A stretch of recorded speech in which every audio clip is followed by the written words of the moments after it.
All right, I'd like to call the meeting in order. If you'll join me in a pledge of allegiance, please. Pledge allegiance to the flag of the United States of America and to the republic for which it stands, one nation, under God, indivisible, with liberty and justice for all.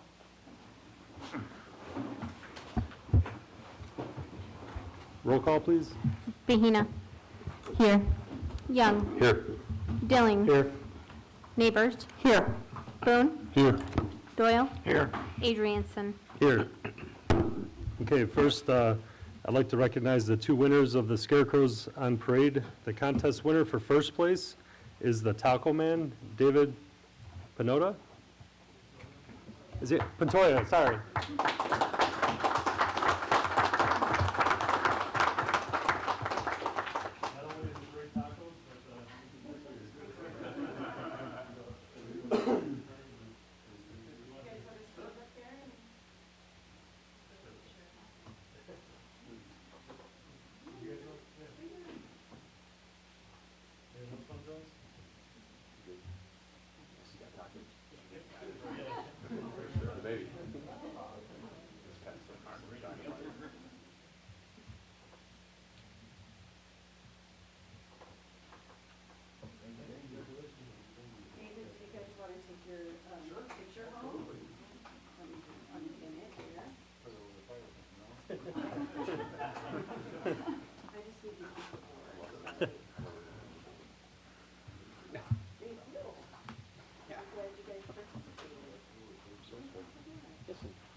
All right.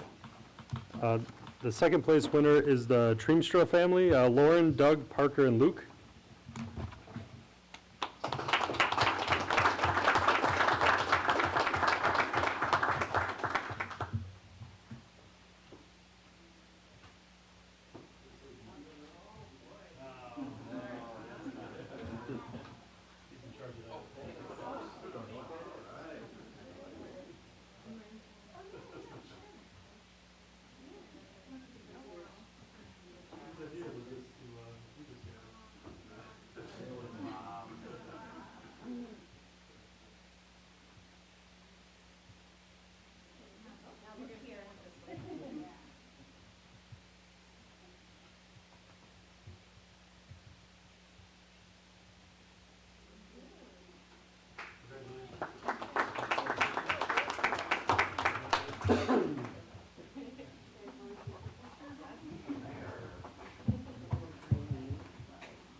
All right.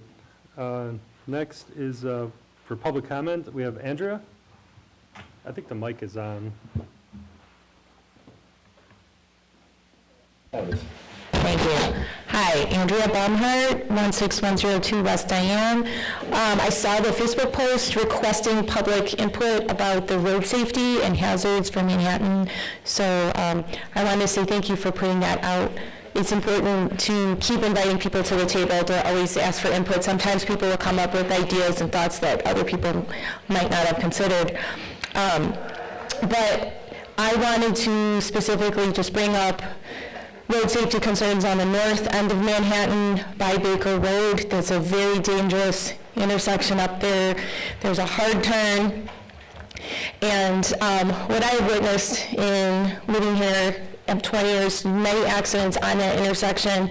And because of the turn and people coming at a high speed, it's hard to see the traffic beyond those cars. So the road's coming at a curve, and sometimes people try to make a turn, and you can't see what's coming behind that next vehicle, and the speed makes it very difficult to avoid an accident then once people start a turn. Also, I would just like to have you guys consider putting in a stoplight and turn lanes at that intersection to help with that traffic flow. That it will just help people be safer on the road. I would also like to consider turn lanes coming into Ranch Oaks. I know that is not in the village, but if IDOT could consider that, that would be great. For the amount of time that I've lived here, it's getting more and more dangerous to pull into our neighborhood. If you've got like a really heavy truck coming behind you at a high speed, sometimes I don't even want to, turn into the neighborhood. I just keep going until I can go further down the road and turn around because I'm afraid to even put my signal on and slow down. Or you have a situation, you're trying to slow down and someone behind you is deciding they're going to pass you, and there's oncoming traffic, and that puts that oncoming driver in peril then as well. So again, I would appreciate turn lanes at Baker and Ranch Oaks, a possible light at that corner to help slow the traffic down. Thank you for asking for our input on that. Thank you. And if you stay for the whole meeting, which I'm sure you will, we're going to have the discussion open. So after we make some statements and things like that, and have a presentation from someone that's here, after the board makes their statements, then we will just invite anyone from the public to add into it, or if they think about it in the future, we could certainly get more information later. But thank you for coming and talking. Okay, so first item on the agenda is the consent agenda. This consists of the April 21st, 2025 Village Board Meeting minutes. October 21st, 2025 Village Board Meeting minutes. October 21st, 2025 Village Executive Session Meeting minutes not for release. And then approval of November 4th, 2025 bills list. So if everyone's okay with this, I'd like to entertain a motion, unless someone wanted something particular taken out for further discussion. Motion. Second? Okay, roll call. Fahina. Yes. Young. Yes. Dilling. Yeah. Neighbors. Yes. Boone. Yes. Doyle. Yes. Okay, motion carries. First item under new business is accepting the resignation of Village Administrator Jeff Wold. Jeff served as our police chief for 3 years, prior to serving as Village Administrator for the last 18 months. I think he did a great job in both positions. So Jeff, thank you for your dedication and commitment to Manhattan. We all wish you the best of luck in your future endeavors. Also, I want to let everyone know that Jeff and I spoke about the transition, and whoever we do decide to appoint, he would be more than willing to help that transition take place so we don't lose any momentum in what we're working on. So again, thank you for all the work you've done. I think you've done a fabulous job. Sad to see you leave, but I know that you have a passion for something else. So would you like to say anything? Sure. Hope you don't mind, I have like a little Academy Award speech here, but.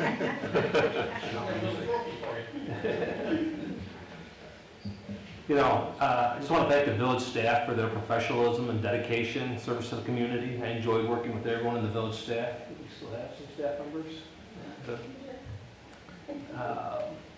Thanks to the board for allowing me to serve in both roles. Together, we addressed some very complex issues, and I always appreciated that your decisions were always based on what was best for the community. Mayor, I really appreciate the friendship you and your family show and me and my family. You became a good friend of mine, and look forward to keeping that friendship going after long after I'm, leave the village.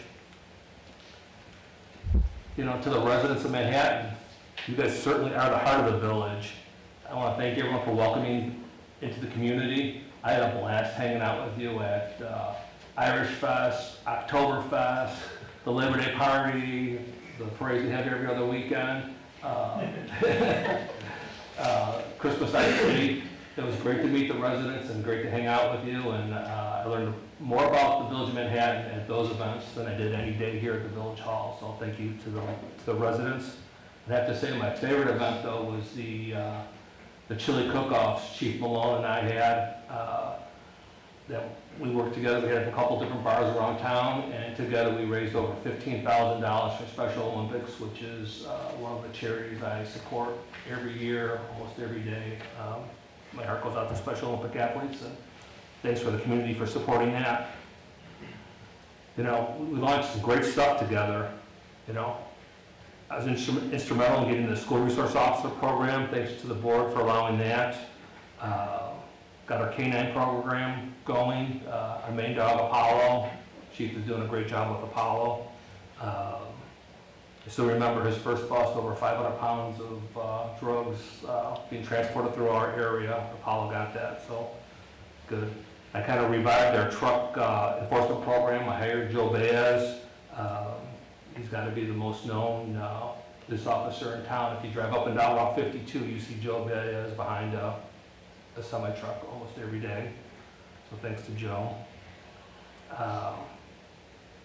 You know, I did inherit the BSNA transition, and I just want to thank, you know, Lisa, Marietta, Patricia, Melissa, Tracy, Becky, everyone for their patience and for working with me to get that up and running. Took a little while to get going, but thank you. I had the privilege of participating in hiring some of our staff members, some truly extraordinary people. Justin Van Boren, our finance director, really helped pull things together in our finance department. Jessica Brady, our assistant finance director, without much finance knowledge myself, the mayor and I, we picked up Jessica to get us going until Justin got hired. Chief Gully, I didn't hire him, but he worked here part-time. On the very last day when we were accepting applications, I talked to Chief Gully for about a half hour and said, this is the place you need to be, and got him to come over to Manhattan full-time. We left a very lucrative position someplace else, came to Manhattan, and it really worked out good for Chief Gully. I hired his dog, you know. Probably the best hire. I love that dog. You know, school resource officer, Rob Bernardi. I hired Rob. He's doing great things at the school. He's going to be a leader here one of these days. He is a leader. He's an unofficial leader. I'm sure you'll see him do a lot of great things here in Manhattan. Joe Baez, you know, like I said, I hired him. He's got a truck program. Tracy at the front desk, hired her. A lot of people. I know I didn't hire her, but Shelley Lewis, she's the executive assistant. I got special thanks to Shelley. We work together every day. Shelley's still here? Yeah, thank you, Jeff. Thank you so much. It's a pleasure working with you. We had a lot of fun together. Yeah, I'm so sorry you missed our Halloween dance party. I told you we were going to have it, we did. A lot of good times here at the village. But as I step away from the village of Manhattan, I know the future of Manhattan is in fine hands. I have a deep appreciation for the entire staff and for the community. But I'm going to miss most is our police department. I love being a police chief here in Manhattan. I was a police chief for 7 other years in another community. I got almost 30 years of police experience, and that's what I'm going to go back to do. I'm going to go back to being a police chief in another community, but I always have Manhattan in my heart. I loved it here. Thank you. Sorry about taking up all your time.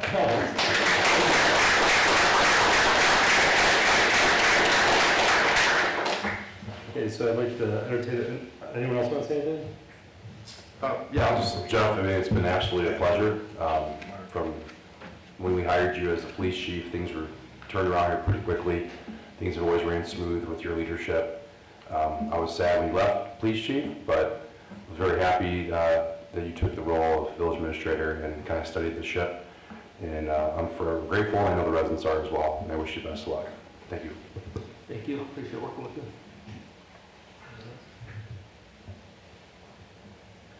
Okay, so I'd like to entertain a motion approving the acceptance of the resignation of village administrator Jeff Wold.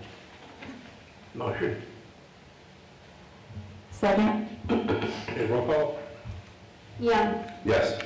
Dilling. Reluctantly, yes. Neighbors. Yes. Boone. Yes. Doyle. Yes. Behina. Yes. Okay, motion carries. Next on the agenda is appointing Mark Nelson as interim village administrator for the time being. Mark is our director of the development and our longest serving department head. So Mark does a great job, very knowledgeable about the village projects and duties of the staff members. So I asked Mark, you know, and he's agreed to be the interim village administrator. So anything you want to add? You've done it before. So. Yeah. All right, so I'd like to entertain a motion appointing Mark Nelson as interim village administrator. Motion. Second. Roll call? Dilling, Yes. Neighbors. Yes. Boom, Yes. Doyle, Yes. Regina, Yes. Young. Yes. Okay, motion carries. All right, so next item on the agenda is a resolution approving downtown design guidelines. So the downtown design guidelines are intended to seamlessly blend our current design and history of the village. These are just guidelines, and our ordinances provide for some flexibility if necessary, so it's not mandatory. We have Ken Chastain from Farnsworth Group here. Yes, thank you, Mr. Mayor, thank you, Village Board, appreciate being with you tonight. So, you might remember that in 2023, the village adopted a downtown redevelopment plan, and it was an exciting plan. It had a number of next steps, and one of which was what we'll be discussing tonight. But also along with those next steps, we had various projects that would try to develop along the streetscape and to try to create meeting places there in the village to entertain more people, get people to come into town and encourage economic development. Along with that, there was an emphasis on Route 52 traffic safety, and so I know it's a critical issue for the board, and you're discussing that as well. But tonight we're here to talk about design guidelines, and these are architectural design guidelines, and we started this process in 2024, and we're here tonight to talk about the final result. It was a very involved process because we involved a lot of stakeholders on the downtown area. These were residents, homeowners, businesses. The Historical Society played a big role.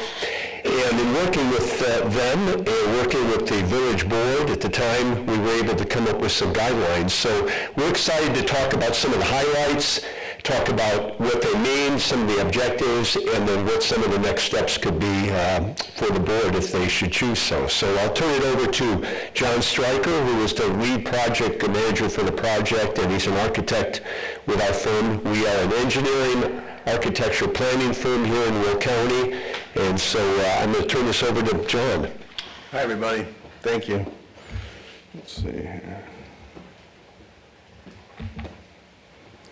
All right. Everybody has a copy of the architectural design guidelines that we put together. It's pretty detailed, but what the whole goal here is to encourage development in the downtown area, to revitalize and unify the downtown itself, attract visitors, attract new businesses, and foster more pedestrian activity, and create a sense of community. And so we worked with the staff and with other stakeholders to kind of come up with a package, a kit of parts, if you will, that will help people coming to the village to do either open a business or renovate a building, to give them some ideas that will help reinforce this idea of a kind of a turn-of-the-century prairie railroad community that originally was what Manhattan started as. So I think what this does is it gives you, like I said, a kit of parts, a toolbox, if you will, to pull that together. So saying that, if you go to the very back, we give recommendations how to pull this off, how to implement it, but really that's on you guys as the village to pull that off. So I don't think it's going to be hard. I think it's going to be easy, but it's going to start in the planning department, and it's going to work with, when you have new projects coming in and people looking for opportunities to either open a business in town or buy some land and develop a building. All of that this will play into. So that it kind of addresses a couple of issues that are identified in there, that there will be some infill lots that are available for development. There's some existing buildings that people are going to naturally make improvements to. And so when they make those improvements, these guidelines could be an opportunity to help reinforce the downtown architectural feel by offering, suggestions on materials, colors, lighting, signage, things like that.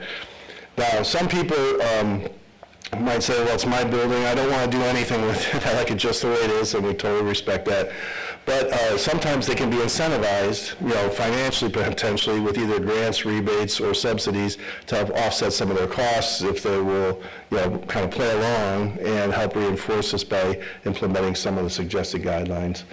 So that also includes if someone's going to remodel a building or convert a building from a residential use to a business use. Those are all opportunities, I think, to have a stab at the architectural guidelines being implemented. So there's also kind of I call it a lower hanging fruit, that is, I call it the minor enhancements.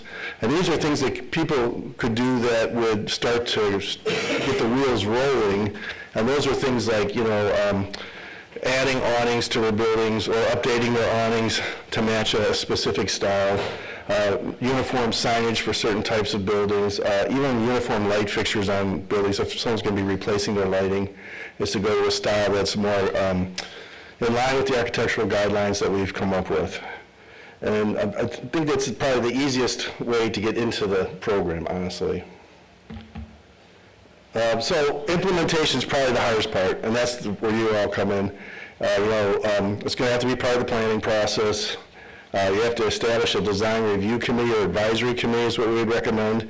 That could be made up of, village staff, maybe some representatives of the community, business, from the businesses, as well as probably some input from the Historical Society. So someone will have to create that committee. As we talked about, what are the incentives? I think that's an opportunity for people who already have a building or business in town and maybe don't have as much money available. Then we would talk about incentives, grants, rebates, subsidies, whatever is possible. For new businesses, there might be some tax incentives. There might be some other ways the village can help a new business to follow the guidelines. So the other option too is maybe to do a pilot project. So pick a candidate, maybe get a volunteer business that wants to participate in this, and then, offer up their business or their building to be the start of this, to start implementing the guidelines. And then lastly, I think there's going to have to be some education, programs where you are educating the public and the people coming to do business in Manhattan about the architectural design guidelines and what the opportunities are for them. And I think, Ken, that's all I have. If anyone... If there are any questions, we'd be happy to answer them, but we're here tonight to try to encourage you and the board to consider adopting the design guidelines so that you can begin a program to see if they get established.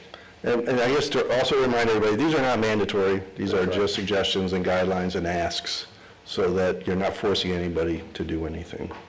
And it helps people look online. They can, when we have this posted online, they can see what the vision kind of is. If they want to do something, maybe it just helps them because they kind of want to fit in as well, with what the theme may be. We do have a candidate, I believe, already because the old Village Hall, we're going to start fixing that up.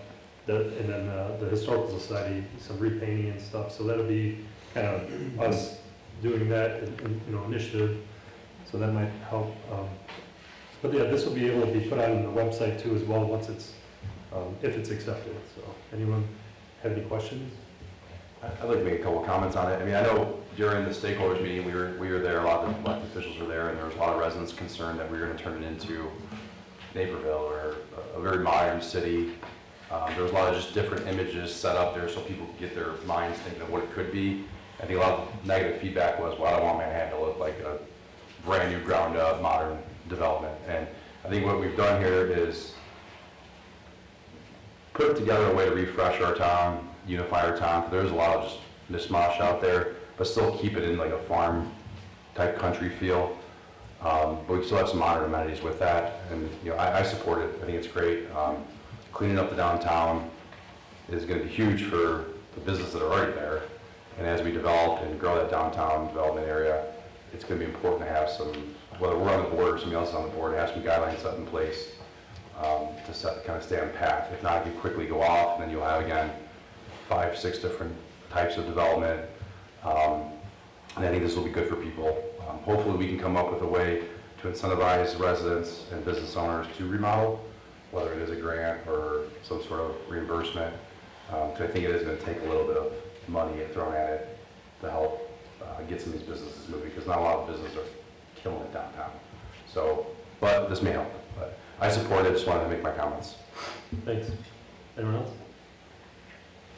I just wanted to say how much I enjoy. The visuals are very clear and very crisp, and anybody that can go on the website and not even actually read a lot of it, but just to get the gist of it. Just the visuals, I think, were really excellent. Thank you. Thank you. Okay, so I'd like to entertain a motion then to approve downtown design guidelines from Farnsworth Group. Motion. Second. Roll call, please. I think we can take. Neighbors, Yes. Boone, Yes. Doyle, Yes. Bangina, Yes. Young, Yes. Dilling. Yes. Okay, motion carries. Thank you. Thank you. Appreciate it. Thank you. Okay, next item on the agenda is a resolution approving the purchase of a computer and computer software to assist in video and report redactions for fulfillment of the Freedom of Information requests. So this is a computer and the software that's necessary to comply with current Illinois statutes that require the village to redact certain images from officer-worn body cameras. So I don't know if you want to make any comments on it. I don't have the cost printed on my sheet. I don't have it in front of me, I apologize, but I believe it was totaling $6,000, I believe, for both the computer and the software. I don't know the exact number, so don't quote me on this, but we're up to 121 FOIAs this year, requesting different things such as body-worn cameras, car cameras, and police reports. We're currently receiving an influx of FOIAs due to recent things happening in town. And historically, we currently have a report redaction software that the entire village uses, but we have no video redaction software. And what we're doing is we're manually going in there and editing out voice or video to comply, like blurring out video to comply with FOIA laws. This is a unfunded state mandate that's costing the police department thousands of dollars, hundreds of manpower hours to fulfill. You know, not that FOIAs are a bad thing, but it's something we have to comply with in a timely manner that we just can't unless we hire somebody else to fulfill FOIAs. One auto accident, for example, took Sergeant Holford 80 manpower hours to redact 4 body cameras to fulfill the request. You know what I mean? So this is using a little bit of AI, and we feel that this is the best software that would help save time and money for the police department. You got a question? Oh.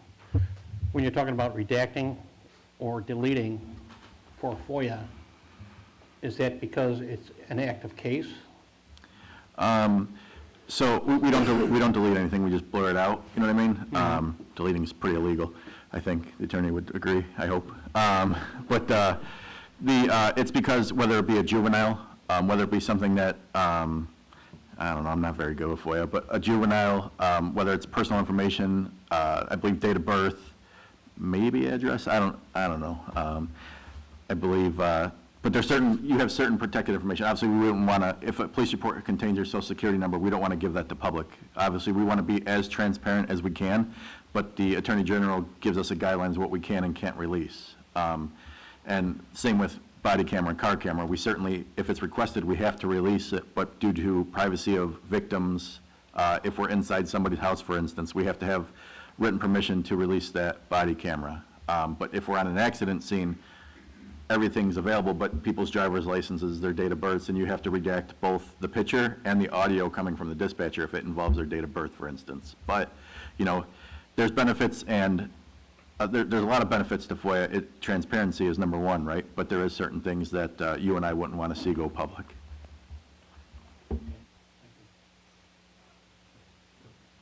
All right, thanks.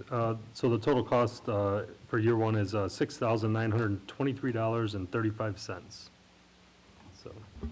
So that's the cost of the computer and the software. Yep. Every year thereafter would be about $4,000, but like everything else, it'll probably go up. Yeah. Okay, so I'd like to entertain a motion to approve a resolution for the approval of purchase of a computer and computer software to assist in video and report redactions for fulfillment of Freedom of Information request, cost totaling $6,923.35. Motion. Second. Okay, roll call, please. Boone, Yes. Doyle, Yes. Bangina, Yes. Young, Yes. Dilling, Yes. Neighbors. Yes. Okay, motion carries. Next item on the agenda is a tax levy notification discussion. The village is required to provide the public with an estimated tax levy 20 days prior to passing the tax levy ordinance. The estimated tax levy is $3,828,252. So our finance director, Justin Van Bruin, has provided documentation used to calculate the level and a 10-year history of tax levies and the tax rates in the board packet. So I don't know if the board has any questions in particular for Justin. This is pretty standard every year. Sometimes we do it later in the year though, but. Justin, I always ask this question, especially because these are filmed now. Can you explain how a levy works? So the residents understand the difference between a tax increase and a levy increase or a levy hold? So, each year, each year, the township assessor determines the assessed value for each property in the community. That assessed value is then used by the county. The county clerk then, after the levy is passed by the village, the county clerk uses the information provided by the township assessor to then take the levy and apply it across all of the houses, commercial, industrial buildings. There's also some farmland included in the levy that's within the village. So that is what determines the tax rate. And so once you take the equalized assessed value and the tax rate per $100 of assessed value, that's how you end up with a tax levy. What we're doing right now is we are just announcing that this is the max amount that we would want to do. There would be further discussion between looking at what the tax rate was in the prior year, what we're estimating the tax rate would be in the upcoming year, and then how we go about looking at what the total dollar increase would be on the levy for next year. Appreciate it. Sure. Anyone else? So I think there's no action on this, right? It's just discussion to notify the public, so. Okay, so that brings us to our last item on the agenda, is Route 52 safety discussion. So I know motorist and pedestrian safety on Route 52 has obviously been a concern for myself and the board for many years. Now we have had a tragedy, and I just want our community to do everything possible to avoid having another family go through loss and pain as the Honeycutt family is enduring.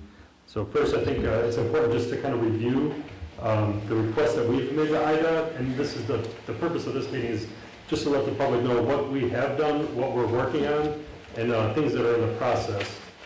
So, and it's actually good Farnsworth Group is here too, because they worked on some section of this. So if you don't mind, just let me go through this really quick, and we can provide this information after the fact as well. So in July 2020, submitted a traffic study to CMAP with Route 52 bypass options. April 2024, we requested truck size limit signs. April 2024, we requested IDOT truck map updates showing Route 52 as a size restricted route, which we actually were successful doing that. 2024, the same thing, we met with IDOT officials to request speed reductions coming up to Baker Road, as previously discussed, and when you go south of town towards Bruns, it seems to go from 35, 45, 50, and there's a new subdivision there, so we wanted to just kind of make it 35, go through the rest of the south part of town. And on Manhattan Mooney Road, going to Cedar, it goes from 50 to 45 to 35, so fast. So we requested that. IDOT officials, we requested improvements at Baker Road and the pedestrian safety improvements downtown. So IDOT currently, right now, since the head-on collisions in Baker and Route 52 have been I guess, a threshold that they look at it now. So they started a phase 1 engineering study for that area with the turn lane option for the round barn. So they're going through that. I think it takes about 18 months for that study, and then they come with their proposal, what they think is going to happen, get community input, but this is probably now a year away for that. August and September of 2024, we requested an update from IDOT with no response. June 2025, we requested pedestrian safety improvements, more crosswalks, bollards and flashing lights in the Route 52 downtown area. September 2025, we included a traffic safety plan and alternate truck routes in our comprehensive plan. So currently, we are considering traffic signal or three-way stop at Route 52 and North Street, moving the stop sign on North Street and Route 52 closer to the intersection because it just seems like a car has to pull up so far to look left before they can make a right turn or turn left. Yellow flashing lights, moving crosswalks away from the intersection, replacing and painting curbs, reducing the parking in the downtown area around that Y in the road. Eliminating crosswalks, putting slow, a large slow warning marker on the pavement as you approach that intersection. So then other safety items, we have posted flashing school zones signs on Route 52. We just recently did that by St. Joe's Church. We developed a master bike plan and obtained the right-of-way along Route 52 for a bike path going from Burcott's down to the Round Barn. We applied to receive, and we received a traffic study grant to improve motorist and pedestrian safety in the downtown area. We were one of 6 communities in Illinois that received the federal grant, and that's currently in the process of RFQ. So once we get that, that's a more in-depth plan of a safety plan of the downtown area and how you can slow and calm traffic and increase pedestrian safety. So that's more than what IDOT would initially just do. So we're grateful that we received that. We applied, the village is in a selection process to hire, and that's what I said about the RFQs. We're in the process of getting that firm. Open the northern part of Eastern Avenue, so that's to move some traffic off Route 52. That helps our residents and younger motorists move throughout north and south without getting on 52. We've done improvements to Cedar Road at Smith and Baker with stop signs. We've added the turn lanes. Village officials participated with the Will County to advocate for Manhattan to be included in their Will County, the countywide traffic plan. So we're finally getting in discussions with them. We've hired a dedicated truck enforcement officer, and we've hired a consultant to be work with us in Springfield with IDOT and try to get them to listen to more of our concerns that we have. So that's what we've kind of been working on. Just recently, we were already in the process of doing some engineering for crosswalks in the downtown, and just yesterday, and Carrie can talk to this if anyone has any more questions, she has a outline, and it's basically, they have to do a traffic count for 24 hours, traffic analysis, crash reports, which I know the Chief Gully has already provided, sight distance triangles, drafting, trace aerial, proposed crosswalk and stop bar locations, auto turn exhibits, stop sign crosswalk options, preliminary pay items, quantities, and cost estimates. So this is something that we want to get, if the board's okay, we can get this all prepared, engineered, and then go to IDA and say, this is what we need, and this is what we want you to implement, and we see where it goes from there. Whether they fund it or not, or we fund it, and they allow us to do it, I think we need to just at least engineer it so it's ready. That cost is about $16,000, so we can just do like a straw poll if everyone's good with moving forward on this. We can bring a proper resolution if needed at the next meeting, but anyway, I've talked a lot. I just kind of wanted, I hope I didn't go too fast, but I can answer more questions, and the board can answer more questions, but so we do have a presentation from a company that does crosswalk lighting, and I'll let you speak if you'd like to introduce yourself. And I know you came from out of town, I believe, right? Yes, from Montreal. Oh, well. Yeah, so Cyclone is in the business since 25 years. We got acquired by Acuity brand, that is the largest lighting manufacturer in America.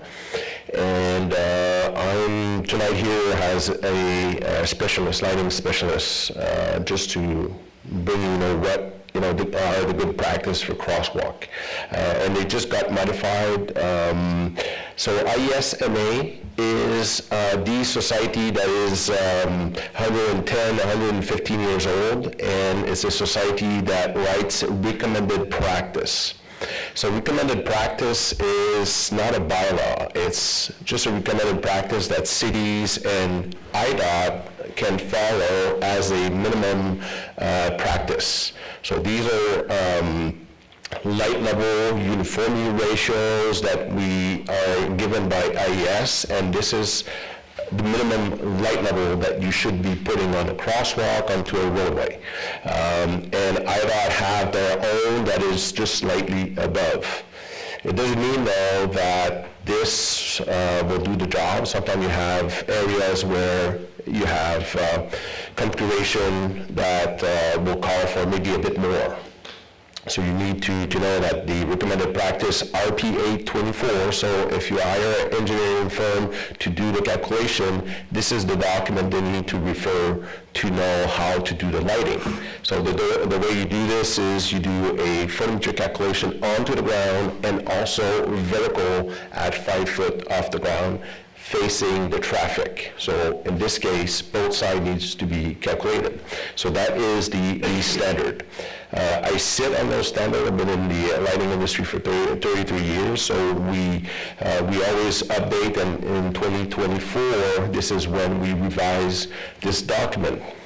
So lighting level were brought up higher because the previous standard was still showing some issues occurring. So 2024 is when we revised the light level requirements. Why? Well, you see here that in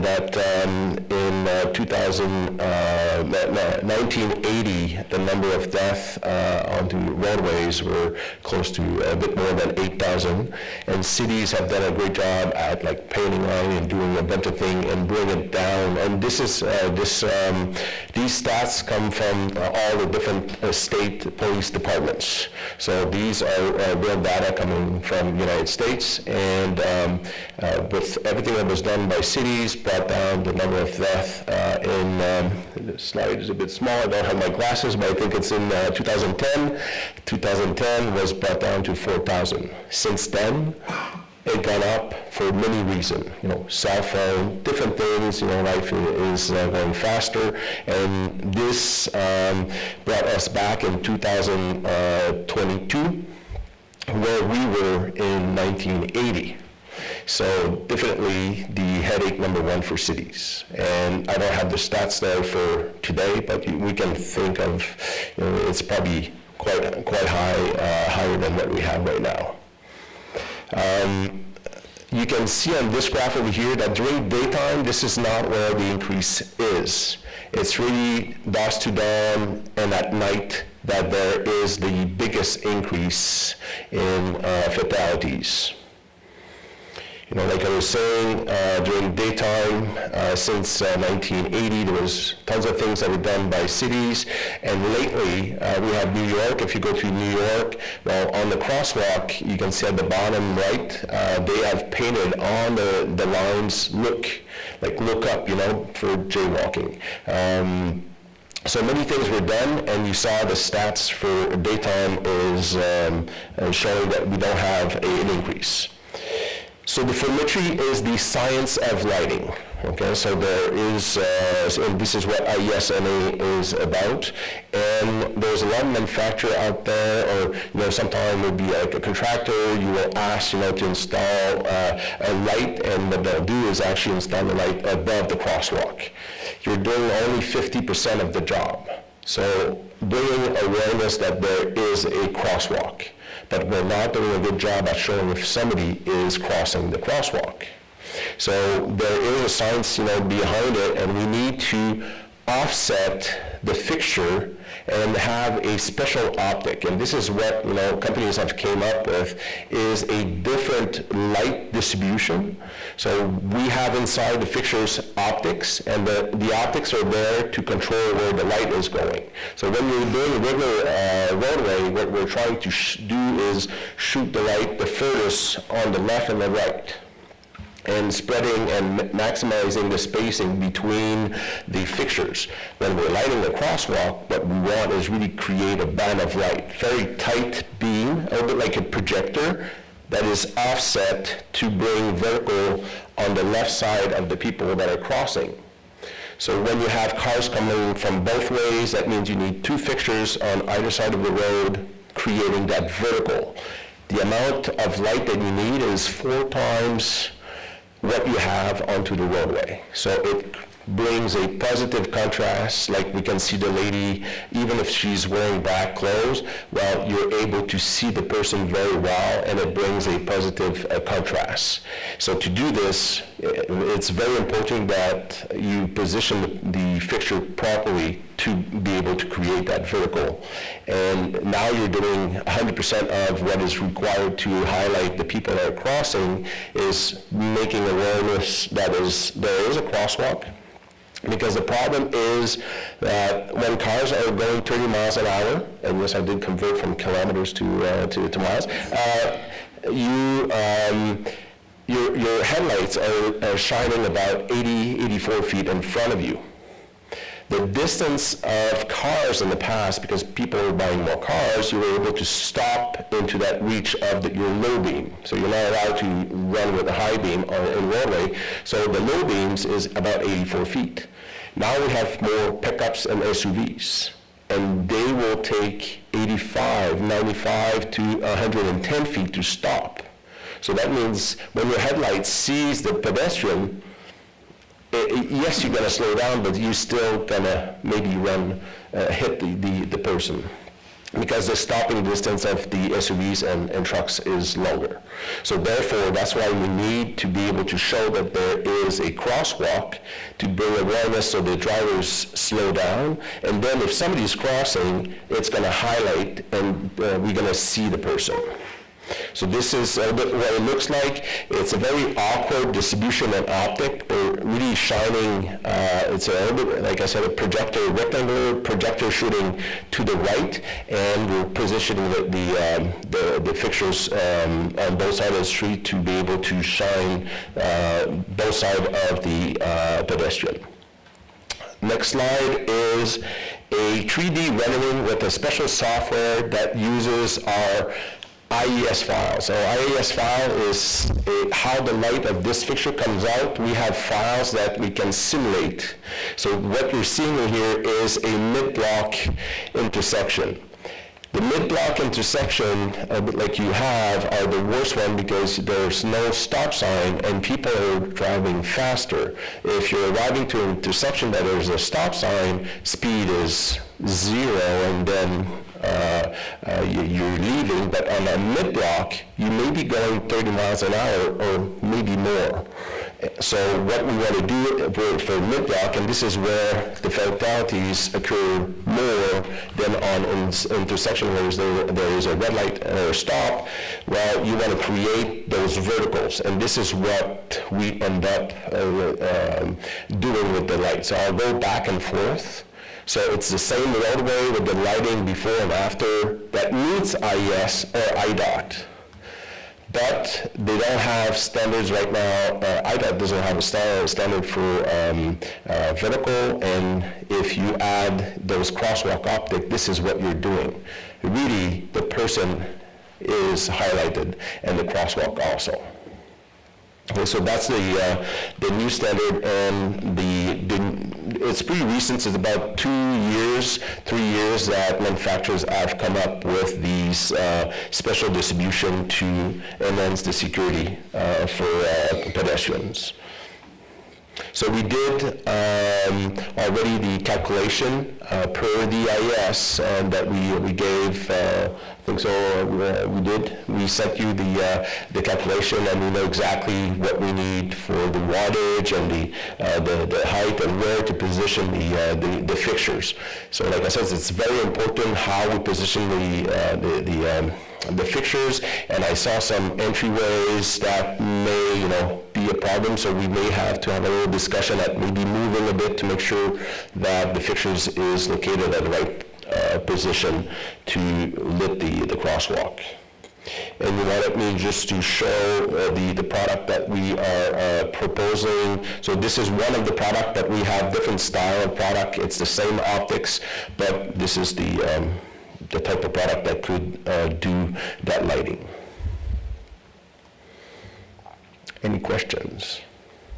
Just one. Is it solar powered or hardwired lights? It can be solar powered, but since you have lighting there, just the cost of replacing batteries on solar is roughly about $4,000, $6,000. The electricity that you save will never pay for new batteries down the road, and then you have to recycle. So when you have electricity close by, I would strongly go on the grid. That's why I was asking, because I'm not sure there'd be a big. But if you're in the park, or let's say you're, I would have that proposal for universities or college where there's an issue with the crosswalk somewhere far away from electricity. Yes, we can do solar, yes. Yeah. We're good? Thank you. Thanks, that was a good presentation. Thank you. All right, so any statements from the board members or comments, or want to hear from the public now, or I just figured give you guys a chance, or if you want to, anyone from the public like to make any comments about the current situation with Route 52? Come down and back. Yeah.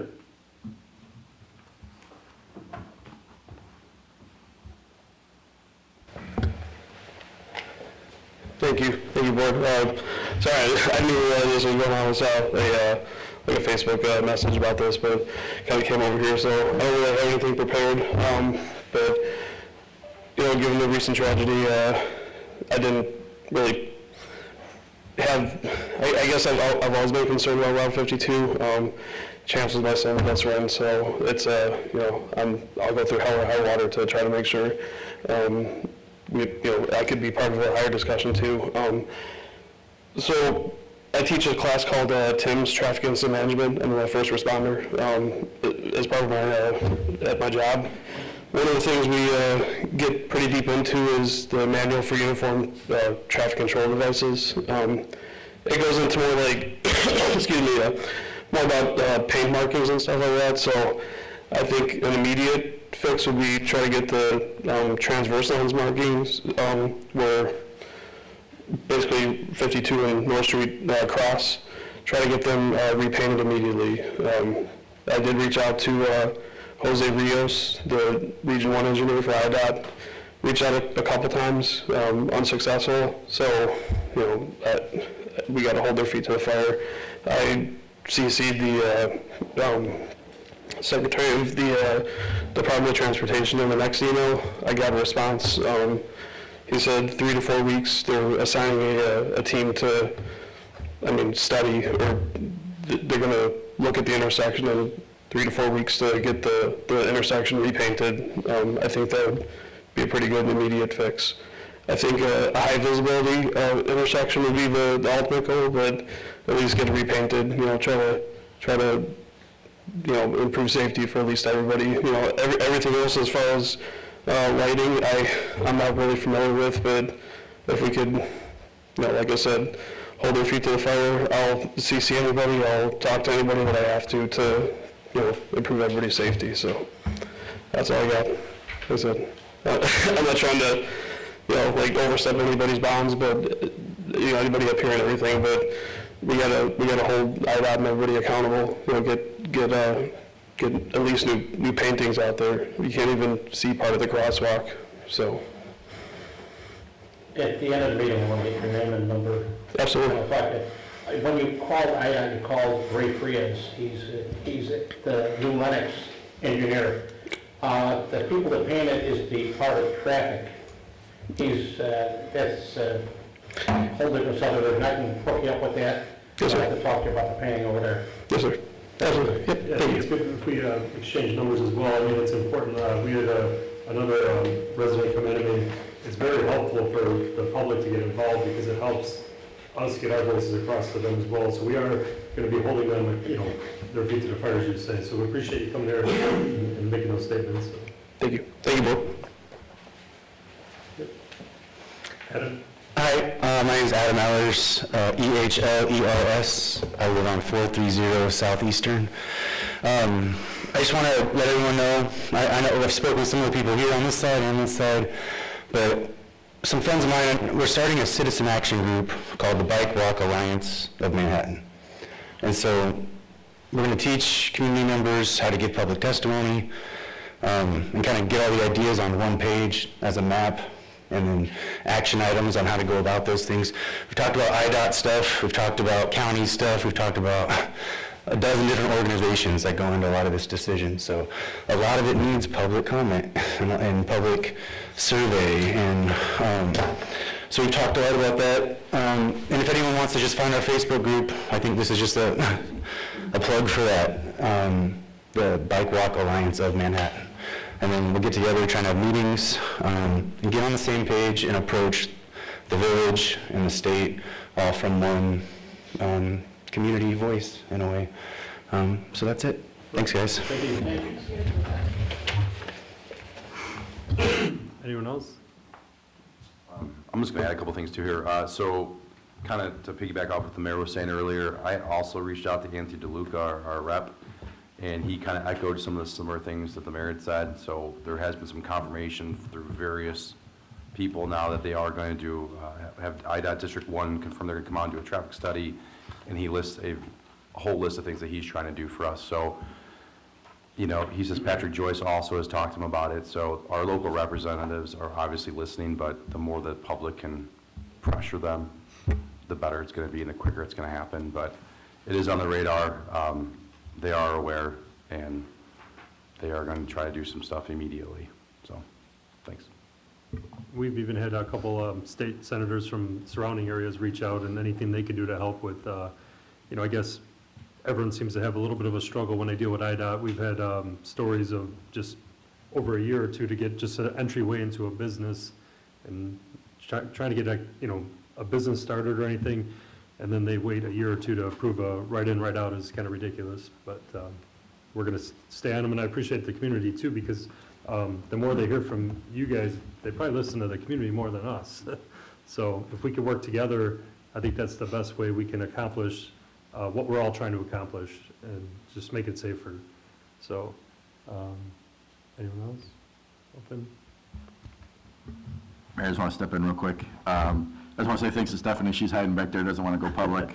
But she helped us get this presentation out tonight and came out to the site and talked about safety and lighting in crosswalks, which was something we also met with you and a few other residents out there and village administrator to try to come up with something, you know what I mean, to give to IDOT to try to figure out something, right? Like we're all throwing something at the wall right now, that just trying to get it to stick, with safety being the main thing, you know what I mean? I've forwarded the accident reports to Carrie here, and there's quite a few, you know what I mean? And, obviously, Trustee Young, we've heard from our senators, DeLuca and Joyce and stuff like that, and my approach to this isn't as educational as others, you know what I mean? I love surveys, I think they're great, but I think we need to get to work.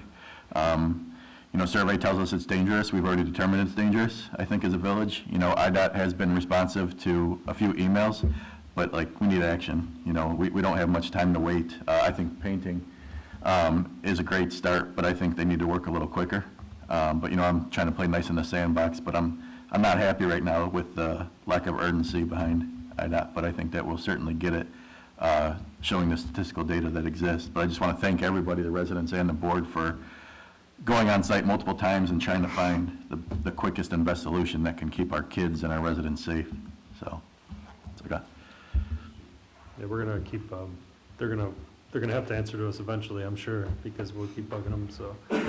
It's unfortunate it has to be like that, but, anyone else? I just wanted to kind of give some basic bullet points of what's been going on, what's in the process. Farnsworth Group, helped us apply for the grant for the safety study, so that was good of you guys. We're gonna keep moving forward on this, but like, the chief said, anything we could do, even if, IDOT allow us to do it ourselves, and we just get it taken care of right away, so. I know Carrie's working on this expediting, so thank you for that. Anything else you want to add, Carrie? Or John, I mean? No? All right. Well, thanks. And we can continue the conversation after the meeting as well, so. That's it for that then. With all this, I forgot what I was going to say, but, yeah. Tom, do you have anything you want to say? Just, Jeff, all the years I've known you, on the board, you've been a very, very good job. Especially if something comes up, you're on the phone calling me, hey, Tom, blah, blah, or tell me in the office on that. I really, really appreciate that. That's what helps the board keep going. And good luck with your being a chief again. Thank you. It's in your blood. Thank you. Thank you. Clint? Yes, I want to thank John Tyke. I know some of the Stonegate residents have been, asking about lights. They're very grateful that some of those got addressed, and especially some new ones that got addressed pretty quickly. So I got some nice feedback from some of the residents for quick action. So thank you to you and everyone at Public Works for taking care of that. And Jeff, you will be missed. Thank you for everything you've done and for the town and for the village here, and for helping me out. Being new in my role, just kind of helping me kind of get on board and learn the ropes. So appreciate it, and best of luck with everything moving forward. Appreciate it. Thank you. Lucy? Or Lucinda? It's okay. Yep, we'll miss you, Jeff. Thank you for all your hard work. You've been great to work with, and kind of funny sometimes too, and I appreciate that. But I thought of something with Justin. May I ask Justin something real quick? And that was the current state of the audit.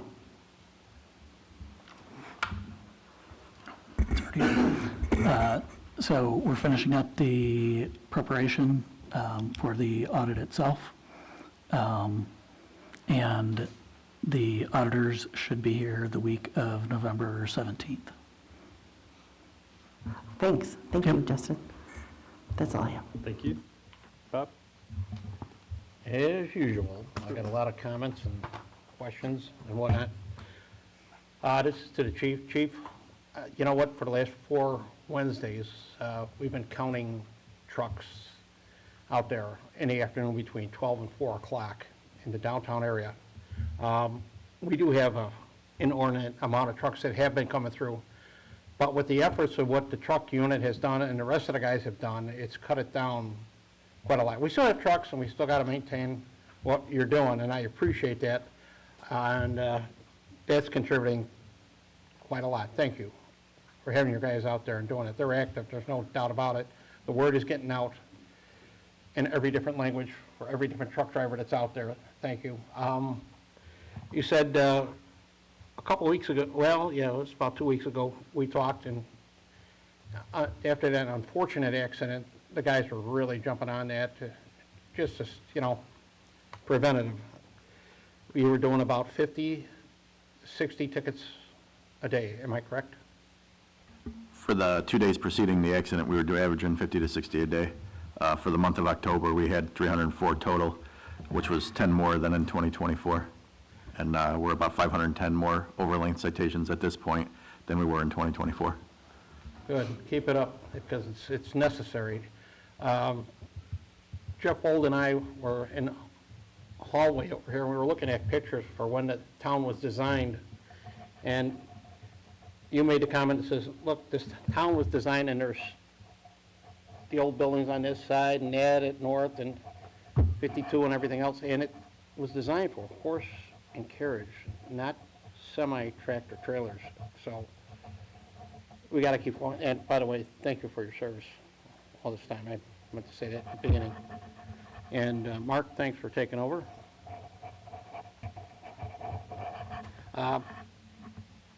Let's see. John and Carrie. I gotta ask, we've talked about it before. I've been asked questions by some of my neighbors because I live right off of Eastern.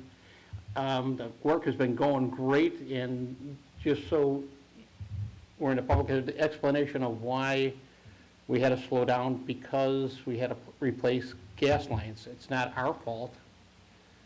Correct. The NICOR's had these plans for almost 2 years, and the 24th hour, they decided now they want to move a gas line. So they came out on Monday and they TV'd it, and they're supposed to be coming back out later this week or early next week to start boring a new line in. So PT had to stop and wait for this line to get moved. Like I said, nothing on our end. They knew about the project. The project was in motion, and then finally someone came out and said, you know what, I think we want to move that gas line now. Okay, so this isn't going to cost the village anything? No. No, it's all up to them? Correct. And then we can get moving. We're just going to have a couple angry neighbors, but Possibly. unfortunately, it's not our fault. Correct. Good. Lighting, you guys had mentioned about lighting and IDOT and all that. Like I said at my last meeting, not only was I work for the police, but I work for IDOT, Emergency Traffic Patrol. And I'm going to say it publicly, it's me, not the voice of the... Working with IDOT was an experience. It was a great job. I handled emergencies on it, Dan Ryan and all that. When you work with IDOT, it's like anything else. Everybody goes, why can't IDOT just... Working with IDOT is like dealing with cold molasses. It just doesn't move quick.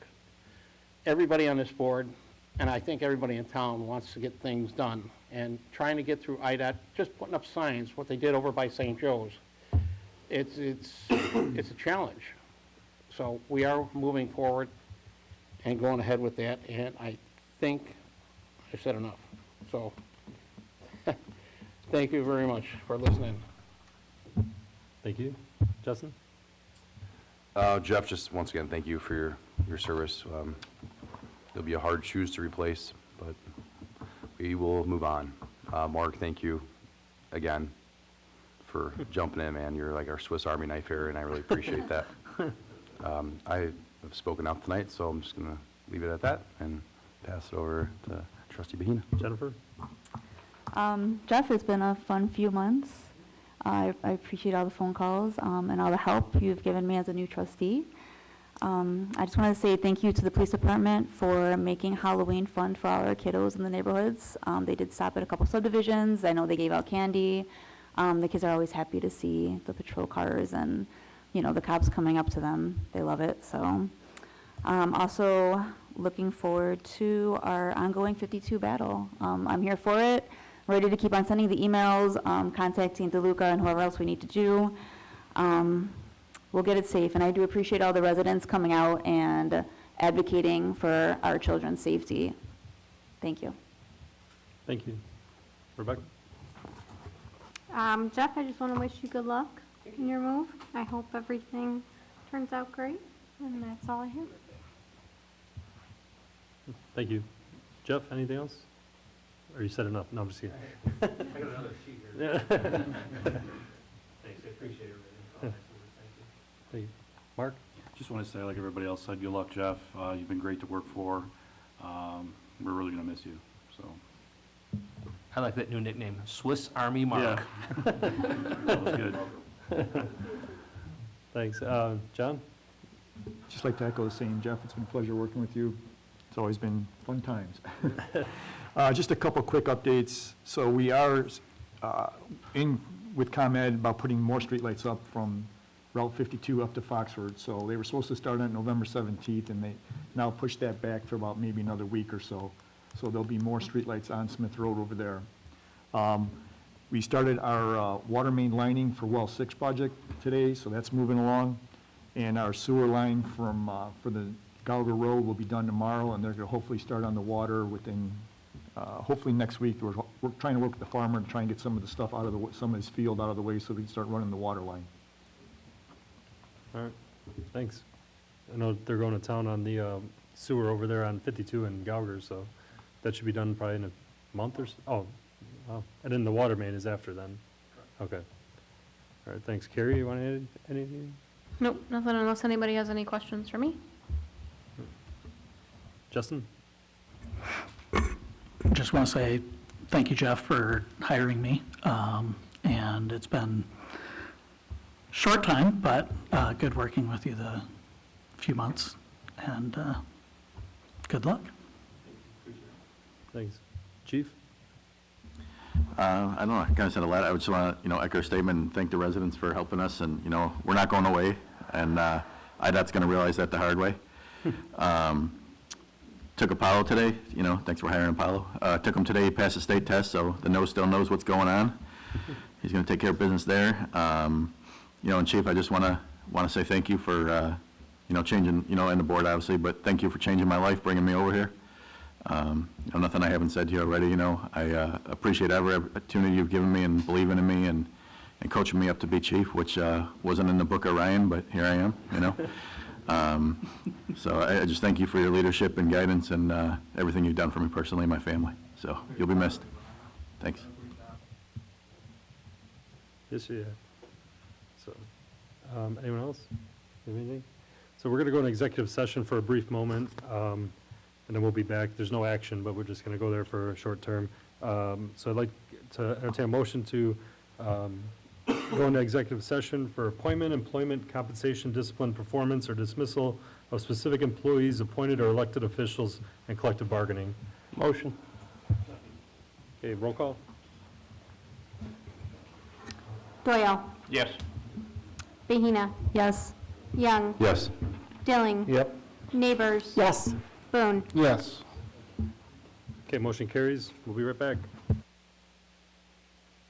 So I'd like to entertain a motion to open up regular session again. Motion. Second. Roll call. Dilling. Yes. Neighbors. Yes. Boone. Yes. Doyle. Yes. Bahina. Yes. Young. Yes. Okay, motion carries. Entertain a motion to adjourn. Second. All in favor?